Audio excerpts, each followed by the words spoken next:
the American Gangster mixtape. And that's what the Byrdgang Money was on that joint. Yeah.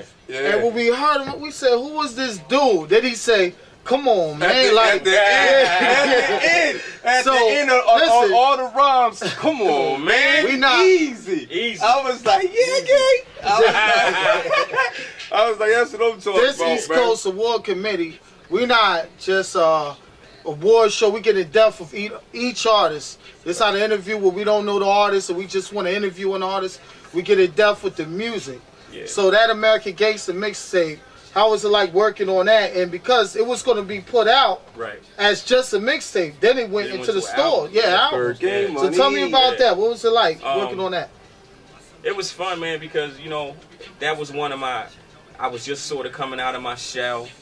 You know, I just sort of started running with Dipset.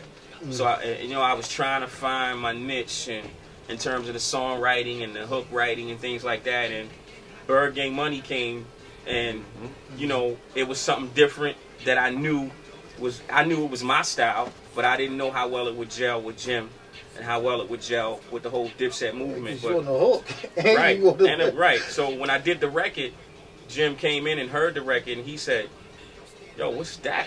And I'm like, yo, it's some new shit. He was like, yo, this is crazy. Yeah, so it changed our direction for the most part. Byrdgang Money changed the whole direction of the movement. And the other records was just me spitting hard, because I knew that you gotta spit like it's your last time you ever gonna spit. You know what I'm saying? You gotta spit like, if I go out here and don't make it back to the studio, you know what I'm saying, I want to be remembered by this verse right here.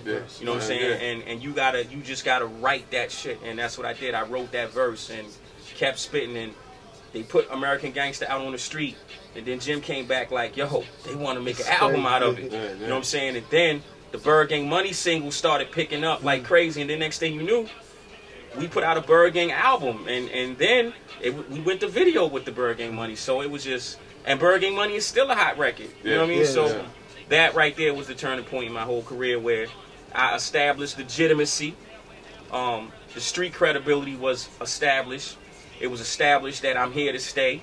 I play on the same radio stations as all of your top artists. I came to New York, and I think we got 2,000-3,000 spins in New York alone off of that Byrdgang Money record. So I came from Baltimore, and I did something that no Baltimore MC has ever done. And that's come from Baltimore, come to New York, and snatch the radio. I did that. You know what I'm saying? I did that with 10 different records. Splash, I did that. You know what I'm saying? Pop Off, I did that. Swagger Like Us, From Us remix on the radio. Regardless, it was a little mixtape joint, but it's on the radio. I got 10 songs on the radio right now nationwide, man. And I don't know no other artist that got that many records. You forgot one. Which one? The Good Stuff, or Jim Jones. Good Stuff. Come on, man. Don't forget that one. The Good Stuff. You on the hook on that joint. That one too. And you on the title of Jim Jones' new album, Pray for Rain. That was a good single too. Like, that was something I wrote too. So, you know, I don't pen Jim's lyrics, but for the most part, what I do is I go in, man, and I pick music that I feel like the streets want to hear. You know, I don't go in and do music for me. I never do music for myself. I always, because I'm in the street, so I know the pulse of the street. Niggas are depressed, you know what I'm saying? Niggas is trying to get that paper. They need that motivation music, man. And when I heard Pray for Rain, you know, shouts out to Ron Browse, because he did that track. You know what I mean? So it's a good look for Ron, because it shows Ron's versatility. And then I wrote the hook, I sang the hook, and then we threw Rel on it. And the song just came to life, you know what I mean? So that's going to be a big, powerful record, man. Absolutely, man. And most importantly, brother, you are an MC. You know what I'm saying? Because a lot of these cats out here are straight rappers. Right. Vanilla Ice was a rapper. Right. Anybody can just be a rapper. You are an MC, man. Thank you, man. One of the coldest lyricists on the East Coast. And if y'all don't know them, pick these up, find it, Google them. You know what I mean? Google it. Go on World Star, type, hit this on 1,000,000 times.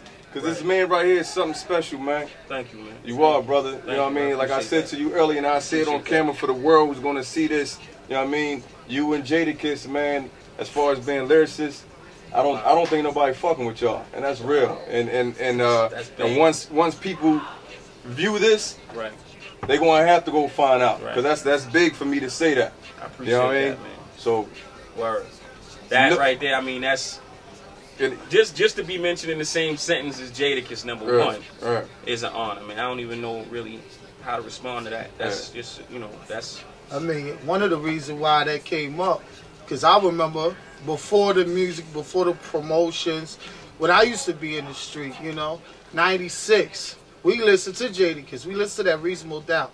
That was our inspiration when we was out there trying to get out of the ghetto. And you spit them lyrics that have that same effect as when the Locks was fresh.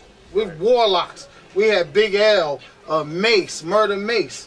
You know, I mean, a raw Jay-Z from 96. And you bringing that straight back, you know. And as far as the comparisons, I really don't see no comparison. It's like Sean, for instance, Sean Poe. Sean Poe, they say sound like Biggie with the baritone, but different. But you definitely hold your own, man. And, hell yeah, you hold your own. And East Coast Hip Hop Awards, man, committee, we congratulate NOE on 5. You know, he's being nominated for 5 awards. And, you know, this is something that's going to pop off this summer. You know, it's out for all the artists in the East Coast, for Philadelphia, like I said, NYC, mainstream artists, artists that are signed, artists that are on the come up. This is our network, and this is our outlet, bringing back true music from our coast. You know, just like they have out there in the South with the Ozone, where they have that networking base. Lil Wayne would jump on the Plaza album. Plaza jump on, you know, a Trick Daddy or Rick Ross. This is what we need, where a DJ Cosmic Cab and a Folk Flex go to play certain records for different markets. That's what we need, and that's what we're trying to bring back. And that's what's going to save hip-hop. Because if that's not done, then hip-hop dies here. They're not doing that in the bottom. And I love the movement in the South. I love it because it's loyalty. And I think we have legitimate artists, like we said with one right now, as a top gun. I mean, this is now. This is the future. No, it's the future. And that's what it is, man. Yeah. And that's no ball bagging, man. If you don't know, just like I said, look the man up. You know what I mean? He will be at the 2009 East Coast Hip Hop. How many you gonna win out of the 5, you think? I'm gonna try to take off.